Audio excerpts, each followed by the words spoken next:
Hello, and welcome to Fantasy Writing for Barbarians. I'm John Negroni, and today we're actually going to take a look at a fantastic email from one of our listeners. So excited because it's been a while, and I love that we've been getting emails.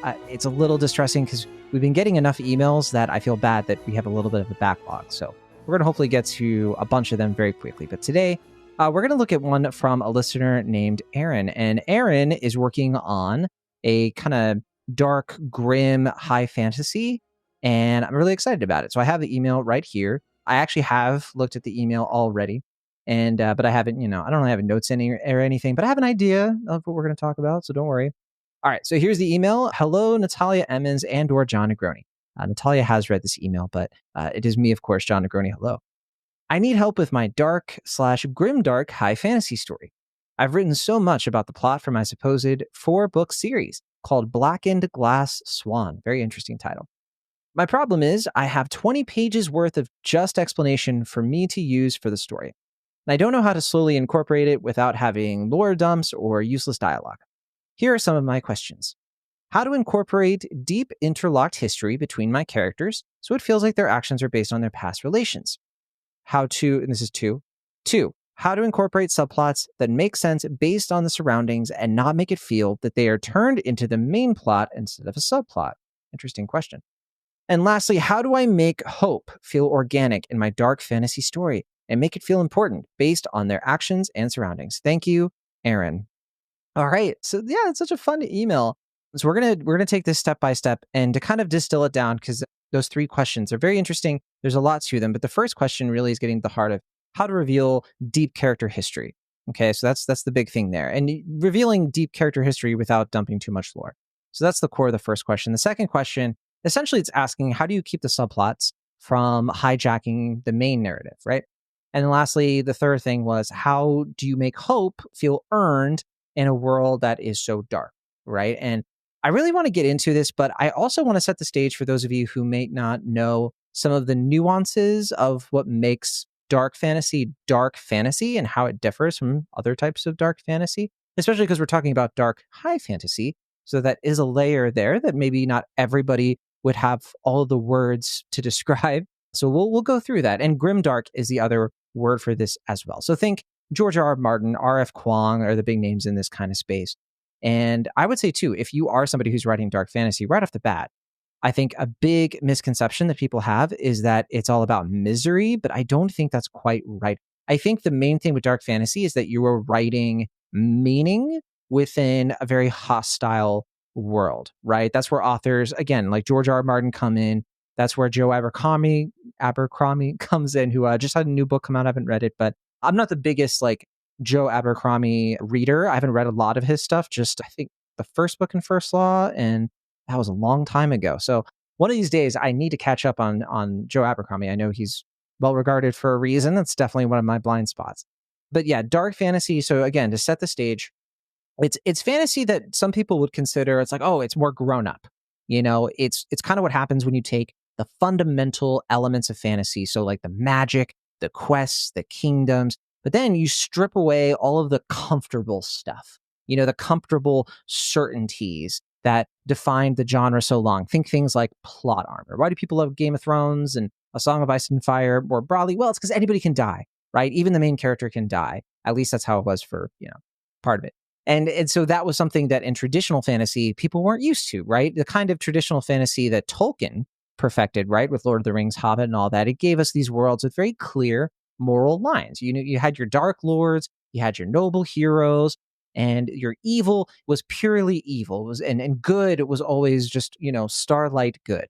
And dark fantasy kind of turns that around and it asks, well, what if the world isn't so simple? What if it's a little bit more like our world, a little bit more realistic and maybe even darker than our world in some respects? So that's pretty hard to do, as you can imagine. What if your hero, for example, has blood on their hands, right? What if the king that you are fighting to restore to the throne, your Aragorn, as it were, what if Aragorn was a monster, a terrible person, a Joffrey, right?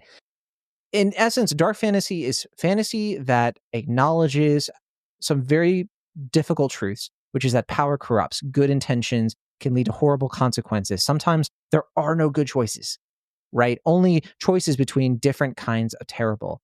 And when, I try to write characters, or even, when I'm reading characters, like I want to stick with George R. R. Martin because one of the more famous examples, Jaime Lannister, Stannis Baratheon. Martin really explores those gray areas for those characters where traditional fantasy usually didn't go, right? It either didn't have the room to go there or the world just kind of wasn't ready for that kind of thing yet. And we moved into a new era into the 80s, 90s, and today. And I think too that dark fantasy shouldn't necessarily mean nihilistic fantasy, right? It can, but it doesn't necessarily have to. It's not always about wallowing again in that misery or violence for the sake of it. It should though have consequences. Consequences are so baked into dark fantasy. When somebody dies, they should stay dead, right? When somebody makes a mistake, it should cost them something dear, and the world should push back when good things happen. And I think dark fantasy in general emerged because I think readers and writers like us, we kind of grew tired of this sort of thing collectively, where it would be these kind of like bloodless conflicts and happy endings were always guaranteed. Again, plot armor, right? Like nothing bad really happened to the main character. Everybody else around them, if somebody's firing and like the stormtroopers in Star Wars, like they have terrible aims, like that kind of thing. And people generally they started wanting fantasy that felt a little bit more real, even when it was impossible to do that. And we want to also explore the human condition through fantasy a little bit more than I think we used to, or at least in a different way. And doing it still with fantasy, so through the lens of magic and dragons and all that fun escapist stuff. So yeah, and I think too, for dark fantasy, you do also have to recognize that there is a light in dark fantasy, and it's about the contrast between the light. So, hope itself can mean all that much more because it's set in a fantasy where dark seems to be the prevailing mood. So, okay, that's my dark fantasy 101, I guess. At least that's how I'd like to describe it. I'm sure other people have their own methods, but let's get into Aaron's questions here. So Aaron wanted to talk about character history and trying to avoid the lore jumps. How do I show these long, complicated histories and backstories between characters without dumping exposition? And this is a long-standing question. It's very difficult to do. I do think going back to Joe Abercrombie, I do think he did this pretty fantastically in the first law, because like characters usually didn't like explain their pasts. That they would really just kind of let their past bleed on the page, right? You had characters, like a character would have a limp, and that would tell you a lot more than necessarily a monologue would. There's characters whose traumas will kind of slip through their little offhand snide remarks. You get a little of that too with like Matt Calvin and Wheel of Time. And in a lot of these cases, it's not starting with the backstory at all. It's starting with behavior that sparks curiosity. Why is this character like this? And it's kind of getting the reader to wonder and want to know the backstory. And then you start to drip it in little by little. And I think my advice in general too would be, give your character a flaw, that comes from something unresolved in their past. You don't have to identify it right away. You can just let us see it interfere with that character, get in their way. Let us, as the reader, wonder. And when the past finally comes out, it should feel really earned, right? Seeing characters dealing something with very, difficult, like baggage and all that stuff. I do think that that's something that you can make happen without losing that thread, right? And I've talked before about how I personally love, weaving in or actually writing my own backstories for characters that never even see the light of day. But I like to do it so I have that context first and foremost. It's really helpful. The other question was talking about like subplots, trying to serve the narrative but not get in the way of the narrative, which can be difficult, right? Sometimes subplots can take on a mind of their own.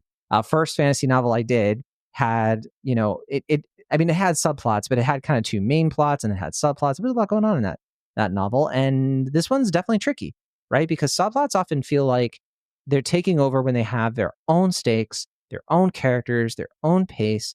But I think the key to it is to make sure you're always tying the subplot to the protagonist's core journey, whether that's like the abstract question, like the emotional question, even if it's not physically or geographically connected, letting it be emotionally connected or emotionally similar is a way that you can make these things feel cohesive and organic to each other. In my own work, I like to use modular plotting sometimes. And so this is when every subplot kind of orbits the central question of the story. So what I kind of was talking about before, like either the major abstract question or the major dramatic question. So major dramatic question is going to be like, will, Luke be able to destroy the Death Star and save the galaxy? The abstract question is, will Luke trust in the Force? Right? So these are the big questions that drive the narrative. And if your book is about something like redemption, which would make sense in a dark fantasy, right? Then, you would have things like political intrigue. You would have wars sort of brewing on the border. And you would have maybe you would have like romances actually, like that could be happening. And each of these things can press against your protagonist's ability to redeem themselves or maybe other people. And so that way it does feel like these tangents feel like they're all building up to something, like they have some kind of momentum. I also think it's very, very important, and this is something that people mess up on all the time. Raise your hand if you've done it. Podcast listeners, that's me.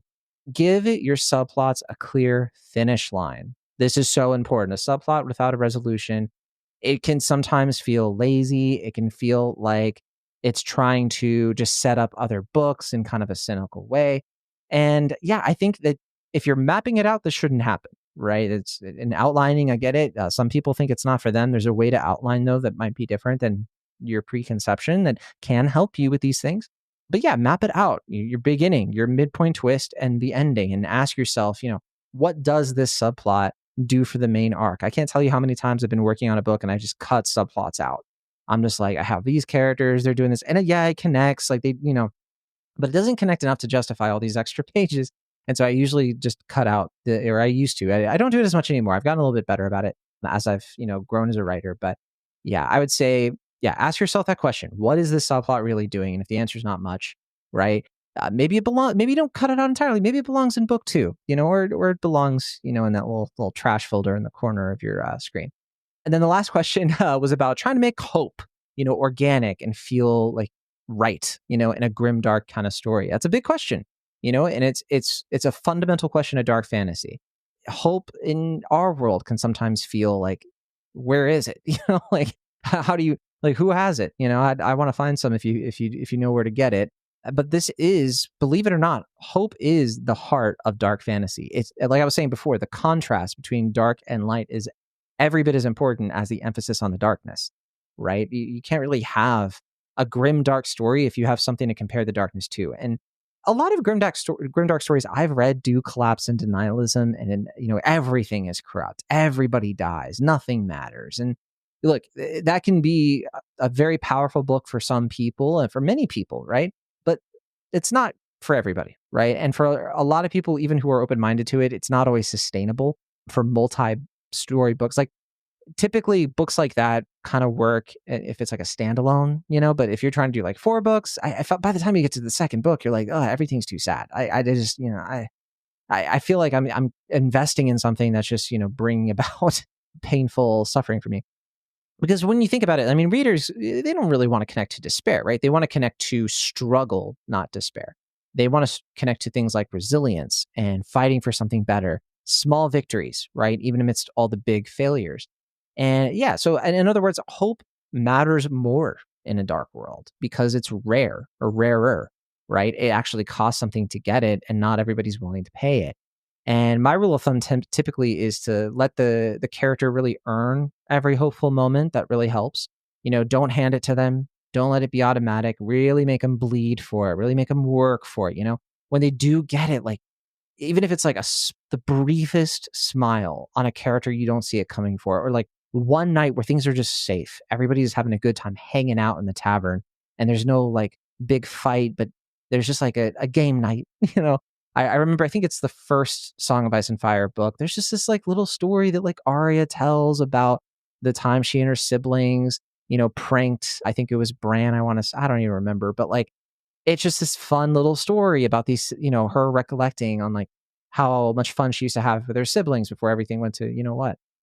Yeah, it matters, and it feels all the sweeter, right? Because what's the context? Arya is often this, on her own, on the brink of disaster, like death in every corner, right? But her focusing and thinking on these things really brings the light into the story too. So also, I mean, look at Poppy War or Broken Earth trilogy, Stormlight Archive. These stories aren't always about bright futures. They're really about broken people, right? Who are trying to succeed anyway. And for a lot of readers like me, that's probably the most compelling kind of hope that you can find in modern fiction. So, Aaron, thank you again for sending us this email. I think this question or these questions, I can't get my singulars and plurals. I think your questions are really telling me you care more about, or you care about more than just like world building. You care about readers. You're trying to give them an experience that really lingers with them, stays with them. And I love that. Keep going. I can't talk. Keep going with Blackened Glass Swan, a cool title. And don't be afraid to, maybe, cut, condense, rewrite, whatever you need to do to get it right. I'm sure you're trying to figure it out as we speak. So, but also don't forget, that sometimes the best way to move forward is to focus less on what you have constructed and more on, how your characters are breaking on the page, right? And why, even when they're breaking and they're at their lowest, why they still want to try to fix something anyway, That's really the spine of a book, in my opinion. Everything else is just kind of the fun, fleshy stuff. So yeah, if you're watching this and maybe you have a similar story problem in fantasy or something completely different, who knows, email us. fantasywritingforbarbarians@gmail.com is how you can send us a line. You can also hop into the Discord in the show notes. That's where we hang out with writers and we talk about stuff, including the show, especially when I'm gone, busy doing other things and trying to publish some work here and there. But yeah, as always, keep on writing if that's what you feel like doing.